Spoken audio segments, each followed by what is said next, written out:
میرے برادرم عزیزم اور ہم مکتب سید علامہ مولانا مفتی سید محمد احمد شاہ صاحب، اقبال نے کہا تھا کہ اے شیخ بہت اچھی مکتب کی فضا، لیکن ہم جس فضا میں رہے ہیں وہ ایک مکتب کی فضا تھی۔ اے شیخ بہت اچھی مکتب کی فضا، لیکن بنتی ہے بیاباں میں فاروقی و سلمانی۔ ہم مکتب میں بھی اکٹھے رہے ہیں اور فیض آباد میں بھی اکٹھے رہے ہیں، اور ہمیں مکتب میں ہمارے استادوں نے جو سبق پڑھائے وہ ہم نے اکٹھے دہرائے، اور جو ہمارے قائد نے ہمیں بیابانوں میں عشق کے سبق پڑھائے وہ بھی ہم نے اکٹھے دہرائے۔ اور جب گولیوں کی برساتیں تھیں، جب شیلوں کی برساتیں تھیں اور عجب سوغاتیں تھیں، تب ہم کھڑے ہو کر اپنے قائد کے سبق کو دیے ہوئے سبق کو یہ سنا رہے تھے لوگوں کو کہ ستمگر ادھر آ، ہنر آزمائیں، تو تیر آزما ہم جگر آزمائیں۔ تو انشاءاللہ ہمارے قائد کہا کرتے تھے کہ اسلام کچے بھانڈے نہیں لینا، کچے بھانڈے اسلام دا کام ہی نہیں۔ وہ کس طرح؟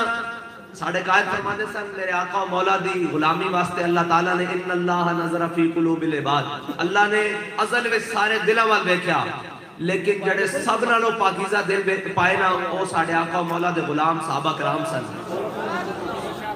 تے ساڑھے قائد فرماتے سن انہاں نو اللہ تعالیٰ کچے بھانڈے نو نہیں لینا، انہاں نو کھڑکان واسطے کدی بدر وچ لے گیا، کدی احد وچ لے گیا، کدی تبوک وچ لے گیا، کدی خندق اس لے گیا، کدی مریسی اس لے گیا، کدی مستلق اس لے گیا۔ اسلام دا اعجاز سی کہ وہ ہر جگہ مسلمانوں نے آزماندہ رہا، اور کس طرح آزماندہ رہا کہ جناب جدو غزوہ بدر دے موقع تے حضور غزوہ واسطے تشریف لے کے جان لگے تھے، میرے آقا و مولا نے پوچھا کہ جانا چاہیے کہ نہیں، جانا چاہیے کہ نہیں۔ حضرت سعد بن معاذ کھڑے ہو گئے، فرمایا حضور ساڑھے کو پوچھتے ہو؟ سل حبال من شیطا وقتا حبال من شیطا سالم من شیطا آدے من شیطا خذ من اموالنا ما شیطا وعدنا ما شیطا۔ حضور ساڑھے کو پوچھتے ہو بدر جانا چاہیے کہ نہیں؟ بدر طے کھڑیا، حکم دیو گھوڑے سمندرج پا دیاں گے، حکم دیو کیسر و کسرا نہ جنگ چھاڑے دیاں گے۔ اتنے گل غور کرنا لی کہ علامہ اقبال کہندا گھوڑے تو انہوں کو دو سن، انہاں کیڑے سمندرج پانے سن؟ پھر خود اقبال جواب دینا کہندا ہر کیش کے مصطفیٰ سامان اس بحر و بر در گوشہ دامان اس۔ کہندا جنہیں دل وچ حضور دی محبت ہوندی نا، کائنات کی ساریاں نعمتاں اس دی جیب وچ موجود ہونگیاں۔